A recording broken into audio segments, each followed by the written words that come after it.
Tinawag na nagunggong ito magkapatid na John Vic Remulla. Mantakin mong ipagyabang pa sa Billionaire News Channel, sabihin na sila daw ay nakatanggap din ng offer ng 1 billion pesos para lamang sa dito sa issue ng flood control scandal. Ayun, nagpapapaniwala ba kayo dyan sa mga banat na yan ni John Vic Remulla? Wala yan. Kasi una't higit sa lahat, kung talagang totoo yan, dapat ipinahuli niya na. Di ba? Ay gusto lang niyang umepal. Ito mga kabayan, panoorin nga po natin kung paano po binira ni Karodi. Ito po magkapatid na Remulla.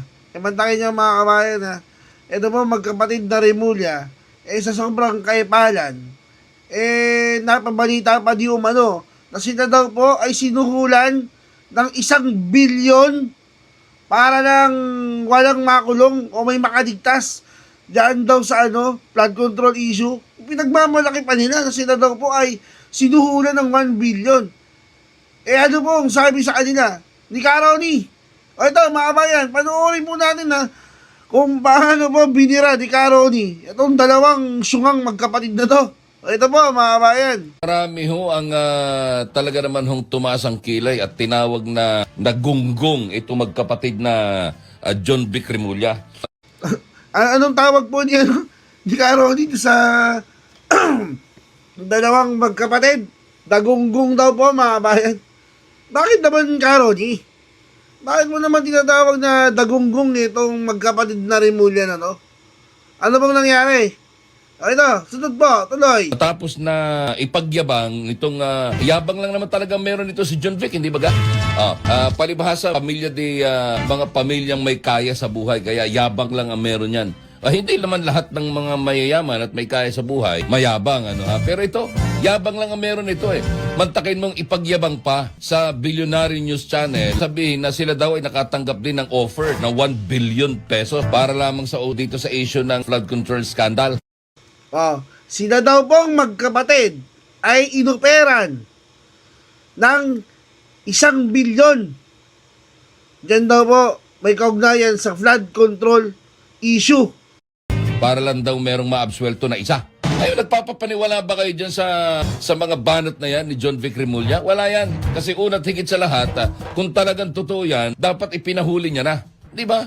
Ay gusto lang niyang umepal. Diba? Tama naman po Tama naman po yung sinasabi ni Karoni. Ikaw ba ooperan ka, susuhulan ka? Diba? Sa harapan mo, sinuhulan ka. 1 bilyon. At sinasabi mo na hindi mo tinanggap. Ano yung pahahayaan mo lang umalis yun? Pusang gala, napakaingot mo naman. Di mo ba? Napakaingot mo naman. Bilang isang kahit na sabihin mong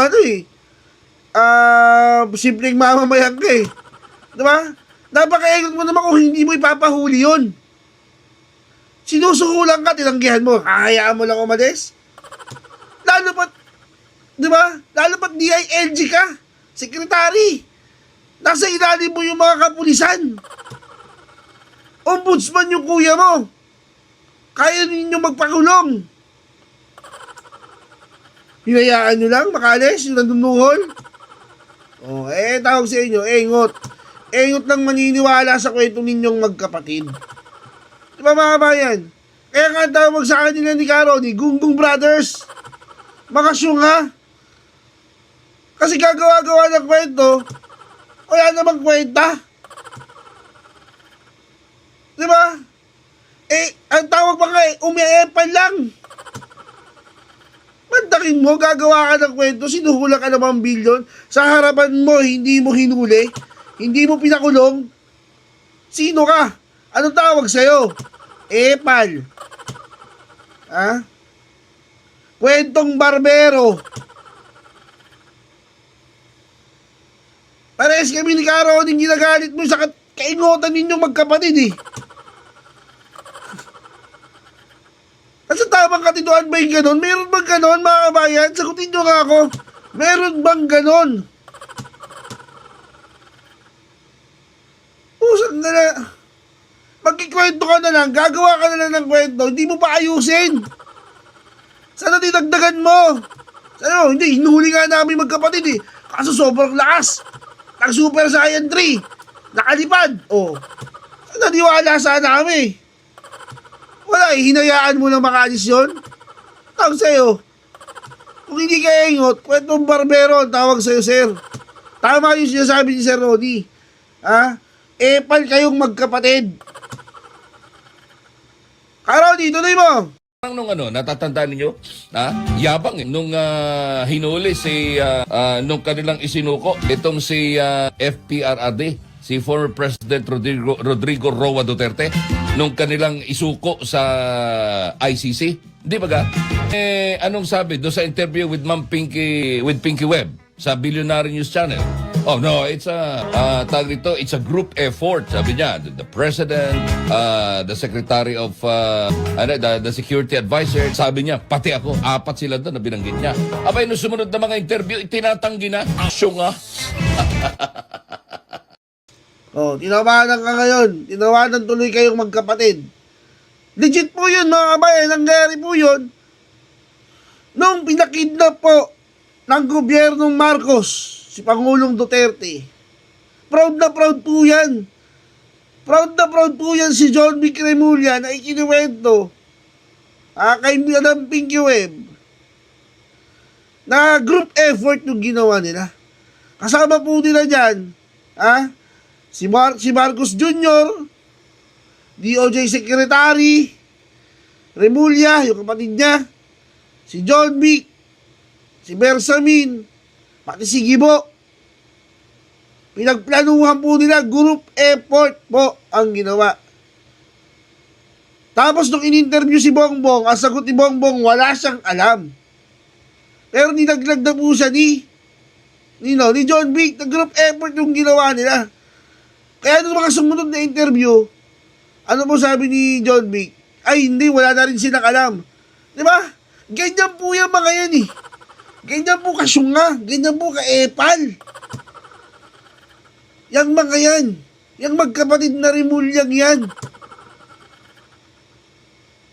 Di mo ba? Mantakin mo nga eh. Mantakin mo, ito pa isang kabalintunaan na. Ito yung pinaka naiinis ako mga kabayan eh. Si Congressman Libiste, inilabas siyang Cabral files na yan para tulungan ang ombudsman na tukuyin kung sino yung mga involved na mga politiko para habulin dyan sa flood control na yan. Yung Cabral files na yan. Alam mo ang ginawa ni Remulla, mga kabayan? Kung saan ka na, ang kakasuhan pa, ang hinahabol pa ngayon, si Libiste. Ibig na magpasalamat ka na merong isang tumutulong sa'yo, putya, pinaligtad mo pa, sir. Ganyan po kahunghang ang magkapatid na Remulla. Maprotektahan lang po ang kapuwitan ng kanilang amo. Babalik na rin ka po nila. Sabi nga, di ba? Bendalo. Sinang-ayunan niya yung sinasabi ni Erwin Tulfo na sometimes, in order to please the people, we must bend the law. Ano sabi ni, Remulla? Yes, sir! Saan kaya? Tama ba yun? Palibhasa, di ba? Pinoprotektahan ang interes ng kanyang mga amo, kayang-kayang ibendalo. Kayang-kayang baliktarin na kahit si Dibis na gustong tumulong, siya pa ngayon ang kakasuhan. Siya ngayon ang ginigipit. Ganyan po, mga kabayan. Ganyan po, kahunghang ang magkapatid na Remulla. Hindi po ako galit, mga kabayan. Nagpapaliwanag lang po. Hanggang dyan na lang po, mga kabayan, ha? At magkita-kita pa po tayo sa mga susunod pa nating mga video. Paalam!